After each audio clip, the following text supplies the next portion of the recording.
This KFAN podcast is sponsored by Builders and Remodelers, exclusive Twin Cities provider of Elements Windows. Get the highest quality windows at unmatchable value. Visit buildersandremodelers.com for more details. It's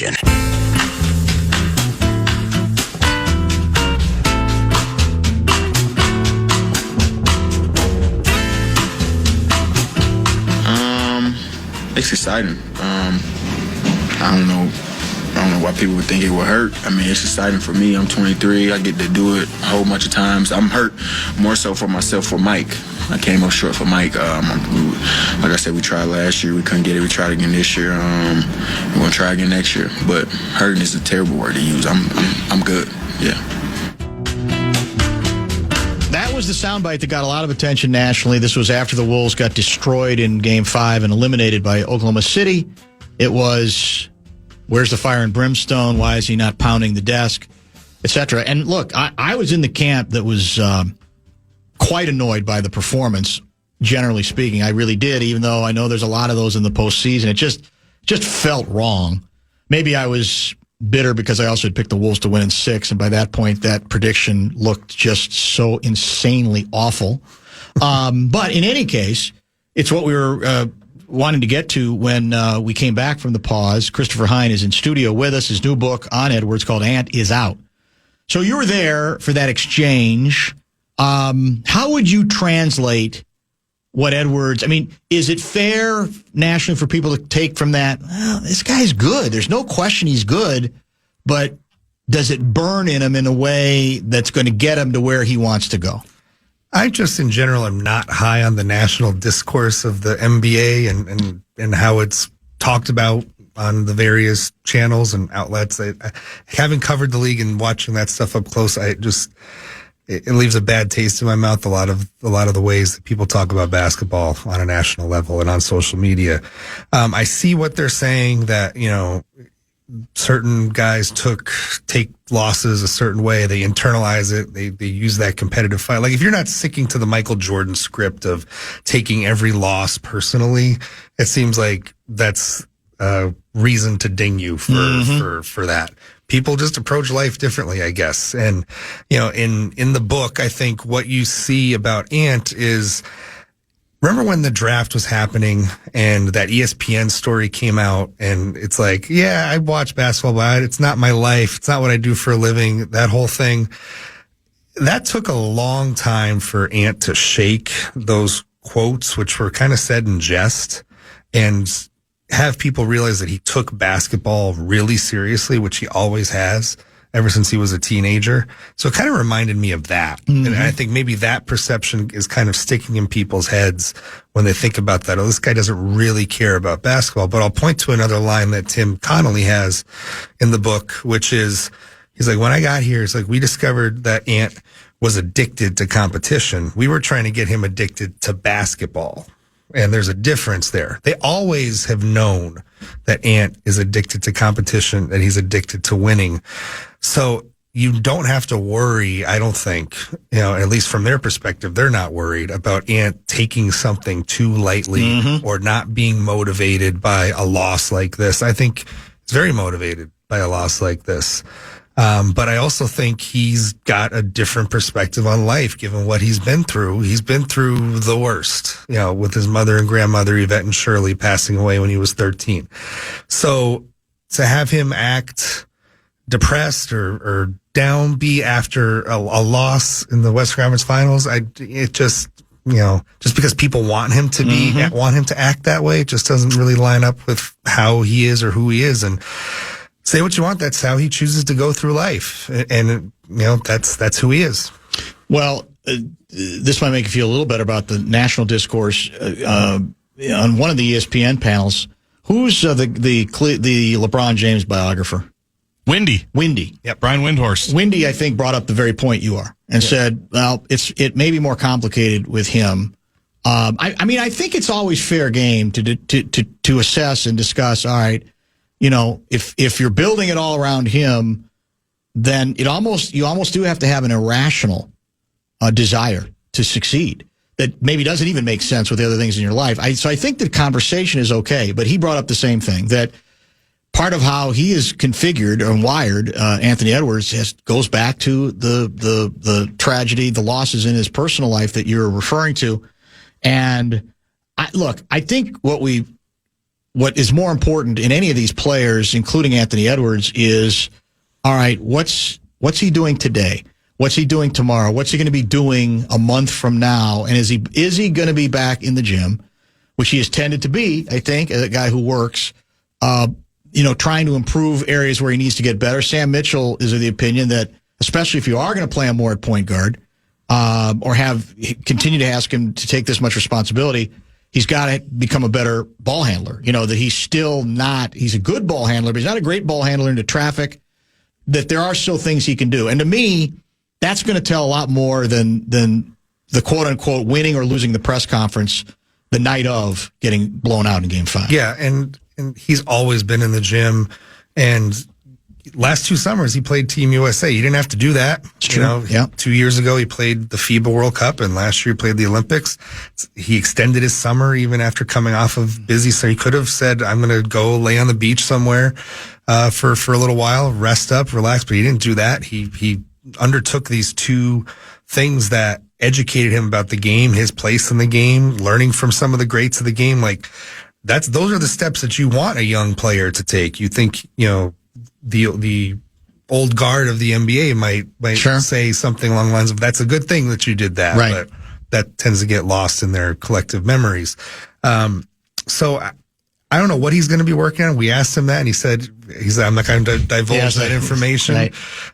We'll see what he's working on. I tend to think he did drop a little hint that he was going to get back to his mid-range game earlier in the season. So maybe the mid-range and making that more of a potent weapon in his arsenal will come back around. He hasn't really made that an efficient part of his game so far in his NBA career. So we'll see if he attacks that a little more this offseason. And some of it might be team guided. Like if the team says, hey, we don't really plan on trading for a point guard, so you're going to have the ball in your hands again. So maybe work on your hand a little bit. We don't know what they've told him yet. But he's always been in the gym multiple times a day. Whether he's here, whether he's in Miami or Atlanta, wherever he tends to spend his off seasons.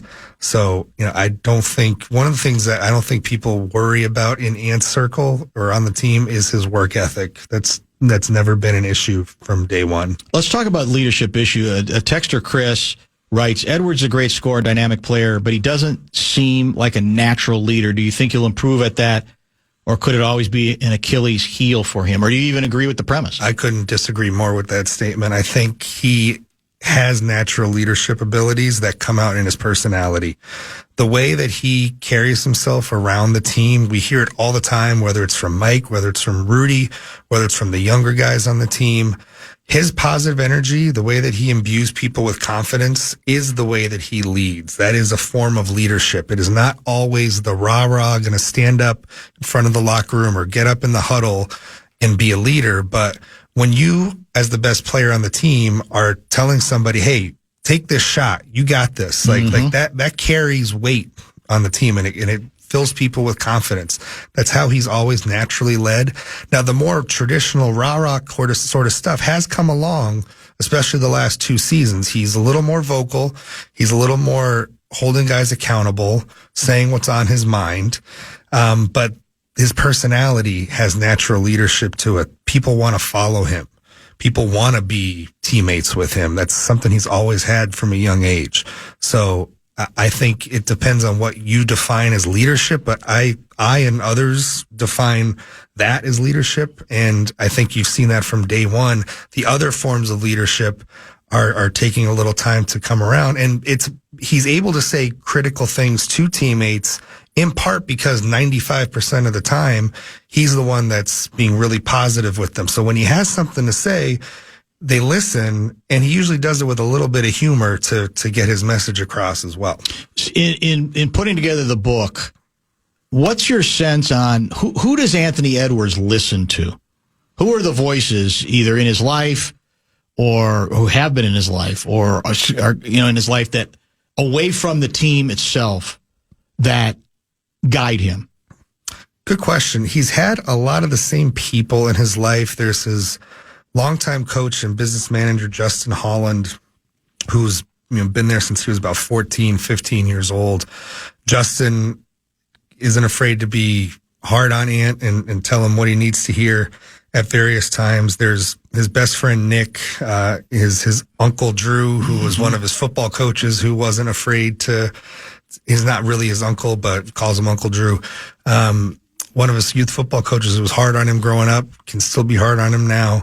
So there are people in his life that can be tough on him. He hasn't really expanded the circle too much beyond the core group as he's been in the NBA. When it comes to people on the court, you've kind of had these veteran mentors in his life, whether it was Ricky Rubio year 1, Pat Bev year 2, and really the last 3, it's been Mike Conley, kind of these Ant whisperers, so to speak, like these guys that have constantly been in his ear, being that reinforcement from the coaching staff, having that voice to reinforce what Finch may say or what an assistant may say, and having that credibility coming from the players, from a player's point of view, I think has been really valuable for him. Who wins the NBA Finals and why? Oklahoma City, I think in 6. I love how the Pacers play. Just personally, I love watching them play. When people, I don't know what people need to see to be entertained by a style of play, but the Indiana Pacers have pretty much everything that you are looking for out of an entertaining basketball team. But I think a team that's built to stop them is the Oklahoma City Thunder, because of all the great individual defenders they have, their quickness, their youth, their ability to defend, and they have somebody who's going to break down the game and control it in Shea. And but I think it's going to be fun to watch, as long as there's not too many whistles. And I just love watching the Pacers play, and I'll be excited to see what kind of a challenge they give the Thunder. But ultimately, I think the Thunder are going to win. Anybody who might be inclined to stop by Barnes & Noble later today to pick up the book, Ant, what are they going to read? They're going to read first half of the book is about his personal or his life in Atlanta growing up, with his family, with his friends, with the families that he spent a lot of time around, and how his personality really took shape through everything that he went through growing up. You're going to see how he developed that work ethic, how that came around when he was a teenager. Some crazy times in high school, going to a small Catholic school in the Buckhead area of Atlanta. You're going to read about the draft process and how that was actually much more difficult than I think people envisioned with him. Like that was a long process that took a big toll on him and almost derailed his chances of becoming the number 1 pick. And then I think when you get to the Timberwolves years, you're going to read how, whether it's from his rookie year onward, just the gradual kind of education of an NBA star and where the steps that he's taken every year, what the Wolves have done with him every year, how they've tried to build on everything that he's learned, that he's been through, and some of what Tim Connolly was thinking when he made some of these moves. And they was all done through the prism of Anthony Edwards. And you're going to see how he's developed that leadership as well over time. And so hopefully and also it's Anthony Edwards, so hopefully you laugh a little bit along the way right. as well. Yeah. That's my goal, is to have you cry a little bit, have you laugh a little bit, and hopefully it's an entertaining read. Continued success with the book and on the beat as well. Thanks for coming in to see us. Appreciate it. Thank you, guys. Christopher Hine, Star Tribune. The new book is out officially today. It is indeed called Ant. Lou Nanne is going to join us from Marrakech. Marrakech. That's a new dateline in the Where on the World is Lou Nanne bit. That's scheduled for about 15, 20 minutes from now. We'll come back and sort of reset the table on the sad Vikings-related news that the team announced earlier today. Don't go away. Catch the Lynx in action tonight, 7 o'clock, as they battle again with the Phoenix Mercury. You can listen right here on KFAN and hear every game this season on the Timberwolves and Lynx channel on the free iHeartRadio app, all thanks to RBC Wealth Management.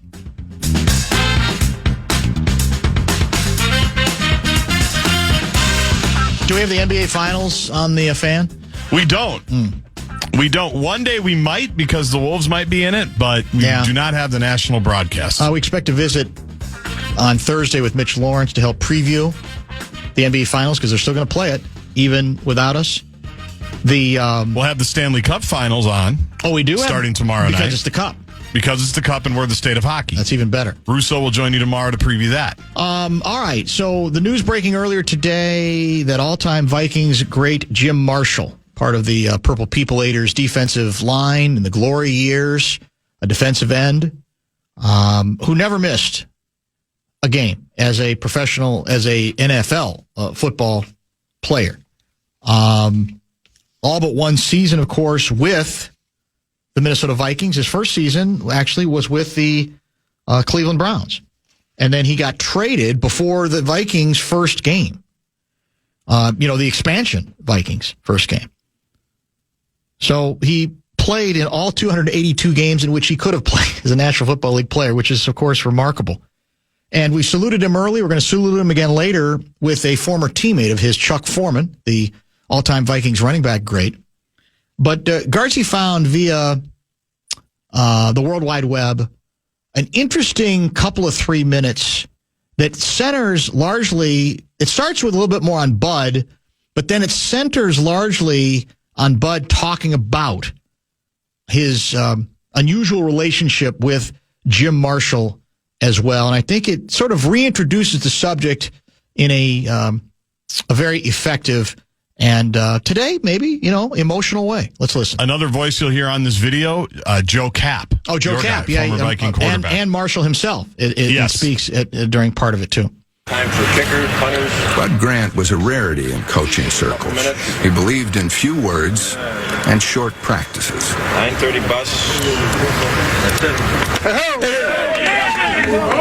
I've got a wife and 6 kids. Huh? Sit up here with that. I got a family to feed. The way to make a living is basically what it was.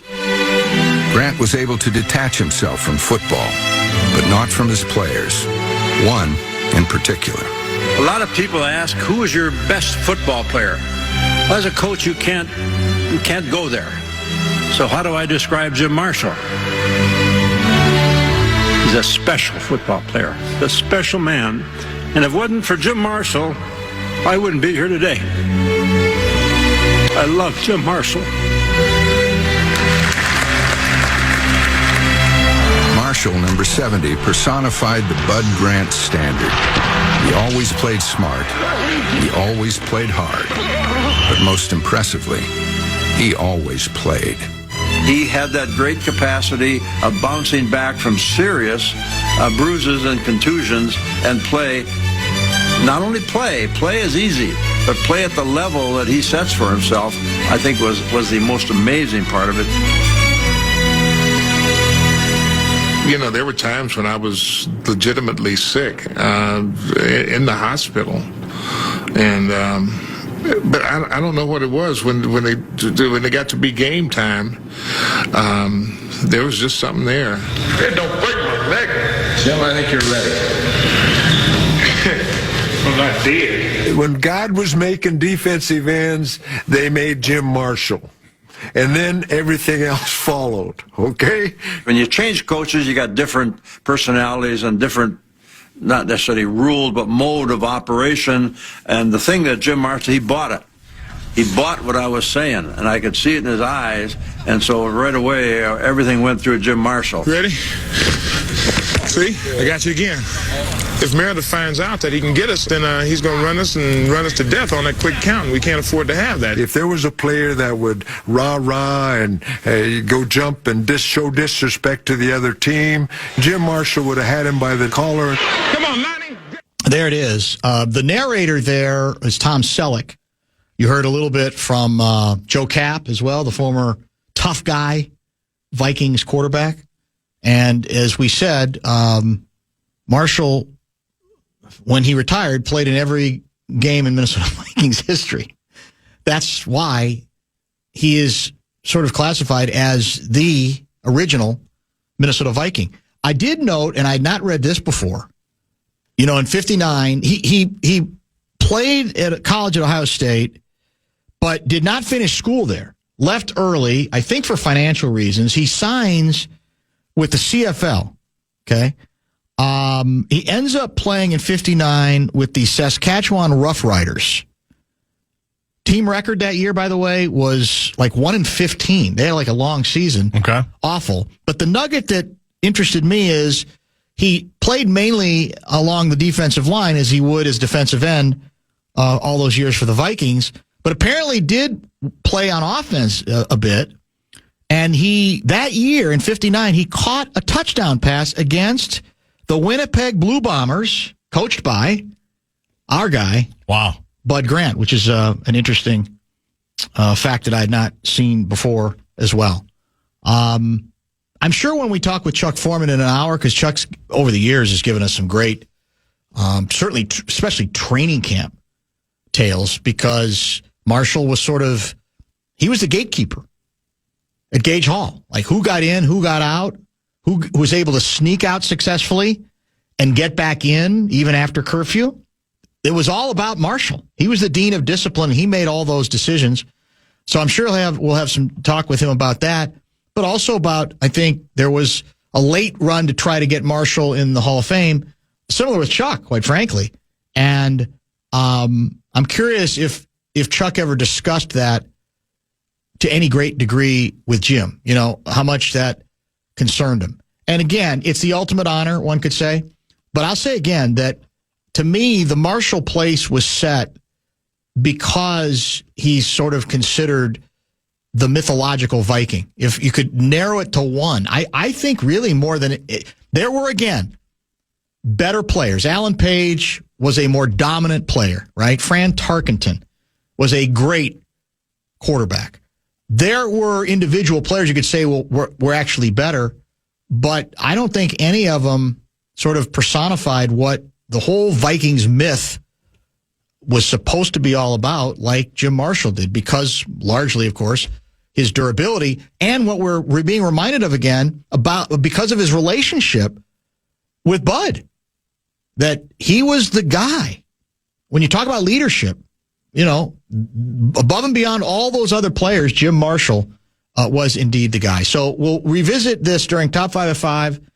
If you have, some of the old timers out there, I've heard from you. Text me if you have memories. We've occasionally heard from the old timers who remember the days when players after games at Met Stadium would walk out and hang out at barbecues and eat and drink with fans. It was a completely different era. Couldn't possibly, I don't think it happened today, but I'm sure there's some good stories out there, and even stories about him as a football player as well. Hit the Bradshaw and Bryant KFAN text line at 64686. All right. We expect a visit with Luigi with, I think, one of the more exotic datelines from which Louis has chatted with us over the many decades. That's next.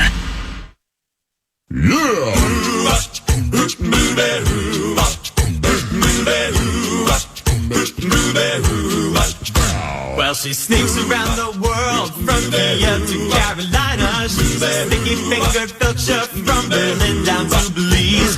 She'll take you for a ride on a slow boat to China. Tell me, where in the world is Lou Nanne? Well, we can honestly say, brought to you by Kemp's, that this is the first time in the history of the Lou Nanne segment that goes back, feels like about 75 years. I don't think it's been quite that long, but it's been decades. That the dateline is Marrakech. Marrakech, is that correct, Louis? That's your current location? That's correct. It's a first. It's unique, but it's a first. And that's my geography is getting a little fuzzy. That's Morocco, correct? That's right. Yeah. It's Morocco, and my guide today was telling me I didn't realize there's 40 million people in Morocco. There's just about 2 million here in Marrakech. 2 million? So that's a bustling town. Oh, you can't believe it. I mean, and they're all motorcycles. You go to the market, you better stay on the right side and not stay along the wall, or you're going to get run over. They're not going to stop for you, is what you're saying. It's not like here where are there no bike paths in Marrakech? I haven't seen any. There's a lot of motorcycle or scooter paths, and they're all over the street. Got to keep your eyes up, right? The market is huge. I thought the one in Istanbul was big. I think this one's even bigger. Right? If we didn't have a guide, I'd still be there another month from now, find my way out. Now, did you, with any of the cab drivers or the contacts you've established there, have any of them taken you yet to Rick's American, from Casablanca? They found Rick's bar. That's funny you said that. I said, to my wife, I said, I don't know much else to do around here. We saw the main stuff, but I don't want to drive two hours to Casablanca, even though Humphrey Bogart made it famous as far as I was concerned. Yes. Yeah, but I'm not going to 4 hours after flying 8 hours plus to get to Paris and a 5 hour layover and then another 3 hours here. I don't want to move too much till I go to Italy. The connection's great so far. Knock on wood. I probably will jinx it, but you sound like you're right next door, so that's all very, very good. The news that broke earlier today about Jim Marshall passing away at the age of 87 years old. You've got some Jim Marshall connections, do you not, Louie? Oh, Jim was a good friend, and I'll tell you one thing. One time we had my wife and I had Mick Tingeloff and his wife Phyllis, whose birthday today is today, June 3rd, because mine was the 2nd, hers is the 3rd. I'll never forget that. And Fran Tarkin and his wife and Jim Marshall and his wife, we had them all over for dinner after a football game one Sunday afternoon. And he's the reason why I ended up going to Vietnam. And so we're having dinner, and I said, Jim, I can't believe how many games you play, and you never miss a game. How do you do it? He put his hand in his pocket, and he pulled out about 6 pills, and he says, I just keep taking these. I don't know what he was taking. But he says, when the end of the season, I'm going to relax. I'm going to Hawaii. I told you he's going to go on vacation. He says, no, I'm going on a USO tour. I said, USO tour? How do you get to go on a USO tour to to Hawaii? He says, I don't know. They just called me. I said, I've always wanted to do a USO tour, but I want to go to Vietnam. He says, well, call him. I said, who? He said, call the headquarters in Baltimore, which I did, and that's how I ended up setting up the trip first they wouldn't let me go the first year to Vietnam. I had to do the hospital tour to Japan, Philippines, Okinawa, Guam. Next year I went to Vietnam, but it's all because of Jim and what he was doing there. In fact, when we finished the tour overseas, like when we finished in the hospital tour, part of the agreement I made with USO Tours, our wives could come over and meet us in Hawaii. And Jim set us up with some people to take us around Hawaii and take care of us there. He was great. He was such a good guy. I remember when he got prostate cancer, and I had it, I want to say about 8-10 years before him. And so I called him just to reassure him that, sure, you could live with it, you could take care of it. And what I did, and just give him some ideas for him to think about for his kind of treatment. We were talking about him at the start of the show, that if you, there have obviously been a lot of great Vikings back, especially from that era. But I really think when you talk about, and sort of imagine the whole Vikings mythology, right? This is the guy. There are players you could say who were more dominant, but to me, because of that durability, because of how much power Bud Grant gave him as sort of the gatekeeper regarding, among the players, Bud has made it clear many times, including in this very studio, that was the guy for him, that he is the Viking. I mean, he is the guy. He literally played, Louis, when he retired, he had played in every Vikings game that had been played, period. So I don't know how, when you think of it that way and try to reduce it as hard as it is to a single guy, this is the guy who symbolized all of it. That's exactly right. And the way you're talking about him is the same way the players would talk about him. They felt what you're describing right now. They had a great group of guys, and they had a lot of great players and great leaders. But the top of the pack was Marshall. He had so much respect from all the players. It was amazing. Even I had dinner with Tarkenton in January down in Florida. Even at that time, I hadn't seen Fran for a while, and he says to me, how's Marshall doing? Have you heard anything about him? I said, no, I haven't. I don't know what he's doing or where he's at. I think he's in the Twin Cities. But guys, right away, they gravitate to asking about the people that meant the most to them during that time. No question about that. A lot of good texts are pouring in. We're going to save some of those for later in the broadcast. Chuck Foreman, of course, former teammate on those great Vikings teams, will join us at 5:30 as well. He has given us some great Jim Marshall stories over the years as well. So we got a lot more related to Jim yet to go before we're done. I want to get your reaction. Oh, go ahead. You were going to say? Yeah, before you go to anything else, Sure. I have to tell you, one of the funniest things in my whole life, and I told Jim that night we were having dinner at my house. You remember when he picked up the football and ran the wrong way? Yes.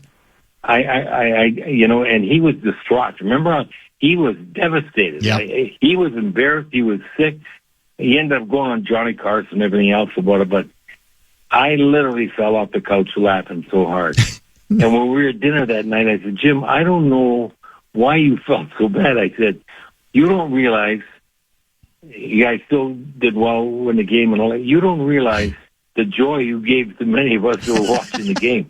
We've never seen anything like that. We'll never see that again. I said, I never laughed so hard at something in my life. No. That, to me, that was something that I can picture, I can see, and I just, and to see, this guy cared so much, to see feelings after that happened. It wasn't, many guys would not have responded the way he did. He was devastated. Very true. And you can easily see the film of that play, which, as I recall, it ended with he kind of very, triumphantly flips the ball away, and then there's a player for the other team that's basically looking at him and trying to tell him, do you realize what you just did? Which it's classic. There's no question. We'll never forget it. All right, let's get to some hockey talk as well. This is from The Athletic yesterday. Canada's 32-year-old Stanley Cup drought has become embarrassing, our columnist writes. It's a whole lot of pain for a country that loves hockey so much that it's become ingrained in its identity as a national sport. The writer, see if I can do the click here, is James Myrtle. So, you got a foot in two countries, obviously. Do you agree with that, or can you give us a sense of sort of, where this story is in Canada? Well, I have to tell you, I just had dinner with about 50 Canadians, and all I can think about is Edmonton winning. You just said how long it's been. And it is so big right now. And on top of that, you got one of the best players to ever play the game. When he's finished, he'll be easily in the top five, and nobody knows how much higher you'll go in the top five. But Connor McDavid, he's never won a cup. That is really his signature moment to achieve. If he does that, along with everything else he's got, no telling how much. Some of those players here right now, when he's done it, he's going to be rated better than Gretzky, which he could be. Nobody knows. But I'm telling you, it's all Canada could think about right now, because they've had that drought for so long.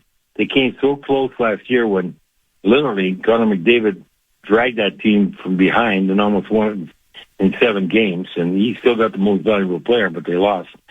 But this is a major moment in Canadian sports.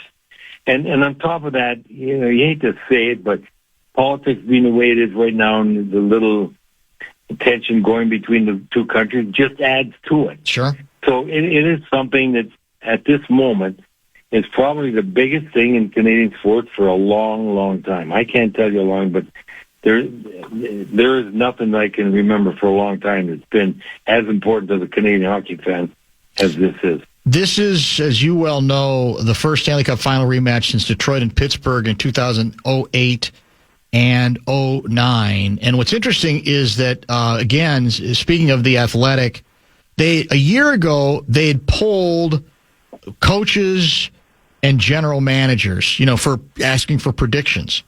And a year ago, only 4 of the 33 coaches and execs polled picked the Oilers. Now, this time, I don't have the exact number in front of me, but it looks like the Oilers are getting a lot more consideration. Where are you on that prediction scale?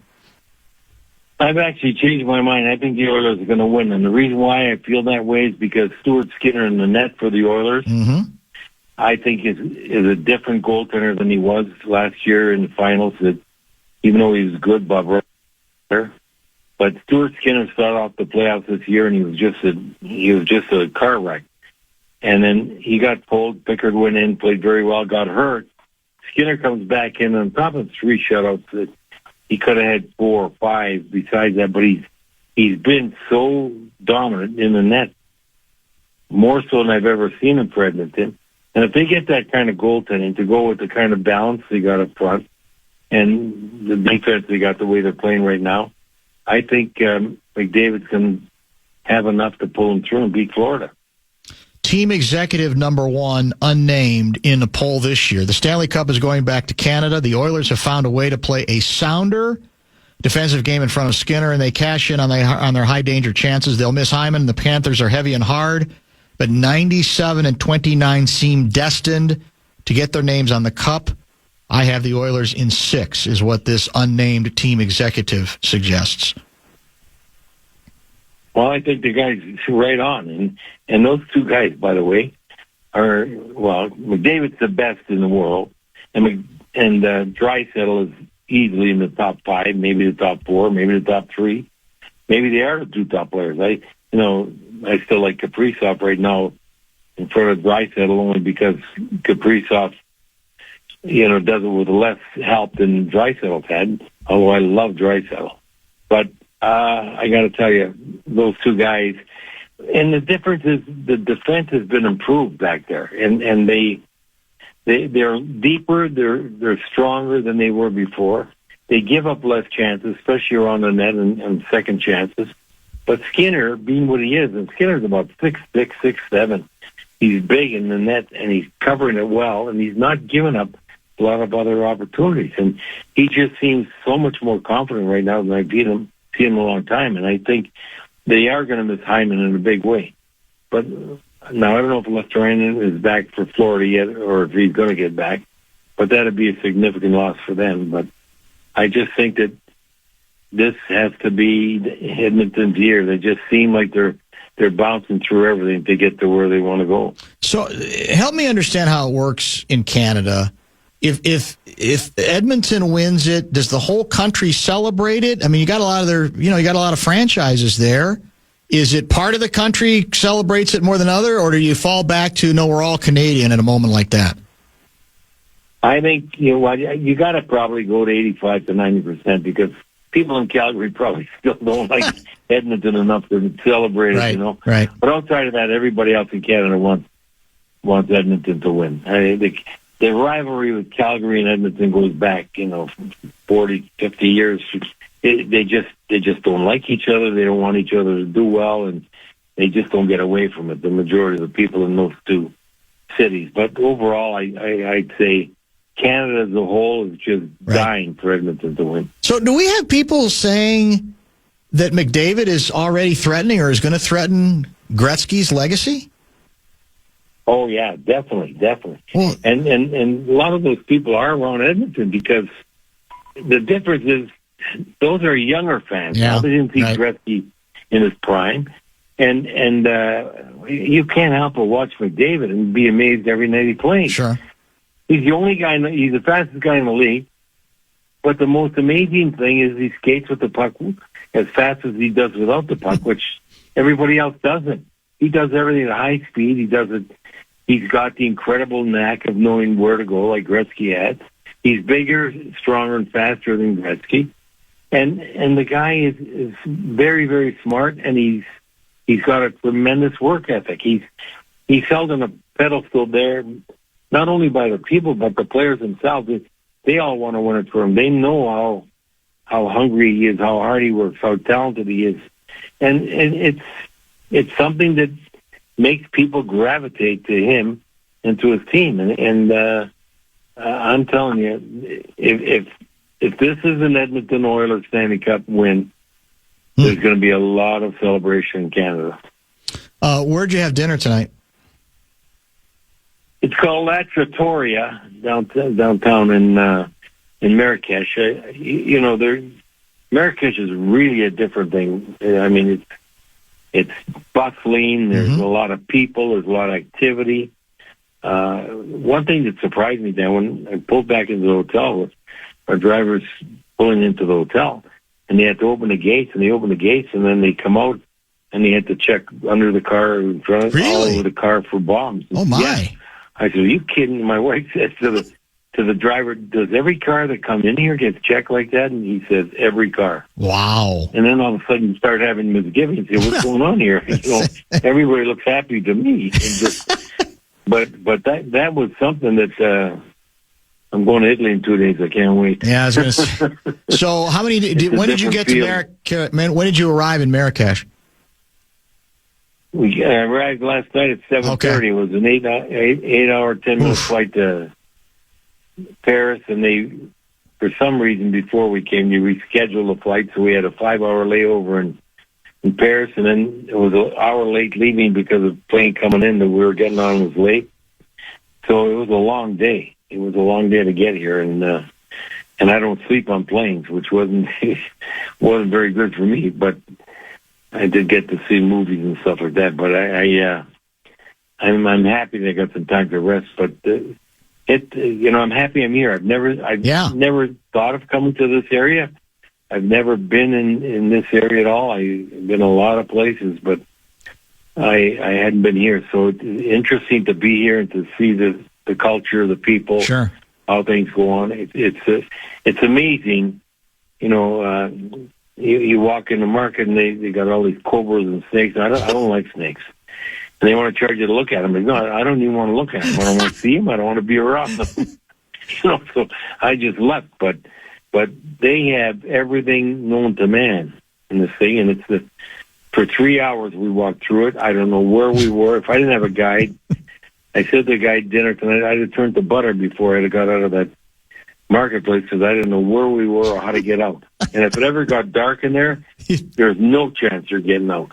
No chance. So did you do any cool bartering for anything? Did you Yeah, I did. Yeah, I can't help myself. Right. So we ended up buying a few things, but they got such great linens and such great material for clothes. And a little rug, I just thought we have this thing about where we go to unusual places that we like to buy something to remember by. So yeah, that's it. Yeah, so we do that. It just brings back memories. And but this, you got 5 times a day. It seems like everything's 5 here. The way our guide was telling us, and they get 5 calls to prayer.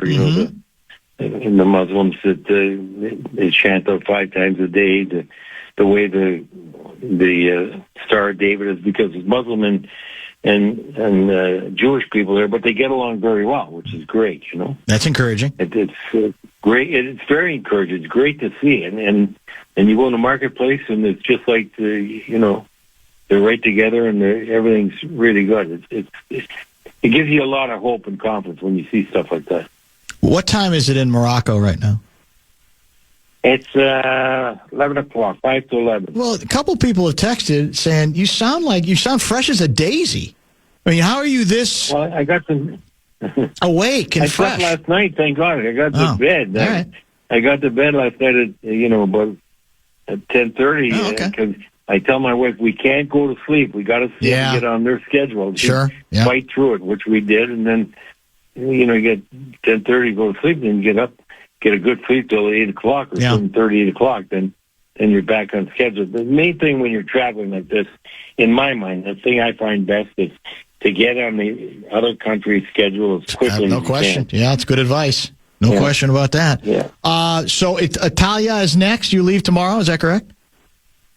No, day after tomorrow. Day after tomorrow, a few things to do tomorrow, and then, So, are any of the things business related tomorrow, or was the Marrakech part of this? I have a hunch that it wasn't just pleasure in the Marrakech part; that you were striking some deals. Business today, business tomorrow. Yeah. Okay. There's a lot of clients here from Canada that I do business with, and that's why we joined them here. So they're based in they live in Marrakech, or this was the meeting spot? No, they at the end of the year they like to take a business trip.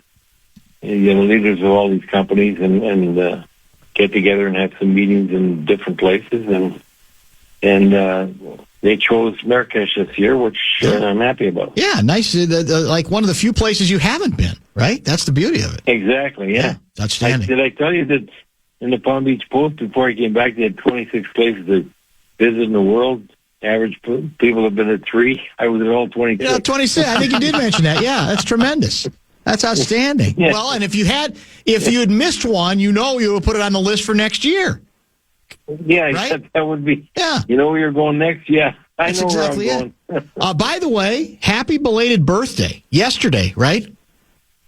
Thank you. Yes, I was getting all these texts yesterday when we landed, and I got all these texts. I said, "Boy, how do these people?" I've been talking to someone I haven't talked to in a long time. I said, "No, it's my birthday. It must have been Minneapolis paper." So when we were talking to my daughter, I said, "Hey, Michelle, by the way, did they put my birthday in the paper?" Because I'm hearing from a lot of people. She said, "Yeah, but they put in your 85." I said, 85? I'm 84. She said, I thought you were 83. I said, no, I'm 84. That's pretty good. Well, we are a day late with this, and everybody needs to listen carefully or they'll miss it. But this is one of my favorite things to play on June the 2nd, if we have you. And on June the 2nd, happy birthday, Sweet Lou from the Sioux. Oh, that's right. It's an oldie but a goodie. You remember that one, Luigi? Was that Mike Emmerich? It sure was. You are correct. From 5 years ago. Okay, well, you know what's funny about that? Because yesterday I text Gary Bettman because it's his birthday, too. Of course. And I said, Gary, happy birthday. I know it's yours because it's mine. And he texted me back, you're right, happy birthday. So. Outstanding. Good to catch up. Go ahead. I was telling you about Phyllis Tingeloff having her birthday today, and Mick Tingeloff's wife. Yes. And when I was 30, I came home on a Friday from work, and my wife says, you got to get dressed for going to dinner. I said, no, we're not going to dinner. Yeah, she says, we've been invited out. I said, where? And she named some people. I said, I don't know them. Who are they? She's they're friends of Bill Ramsey and Donna Ramsey. I said, well, why do we have to go? Can't we ever stay home and ourselves or go out?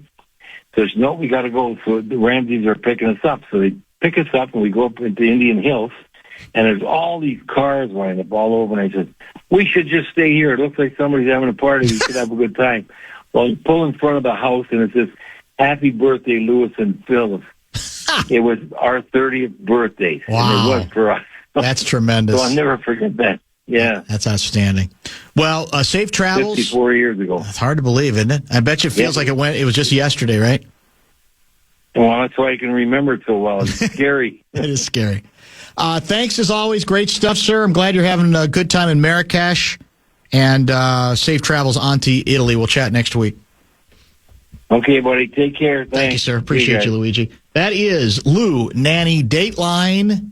It's a new one. Marrakech. What did he say? About 2 hours from Casablanca. Don't forget, Chuck Foreman in about 30 minutes to talk about the sad news. But not so much just that with Chuck Foreman. More the legacy of all-time Vikings great Jim Marshall. What do we have for top 5? Twins taking advantage of the Sacramento A's bye. And what was your favorite Tom Thibodeau moment?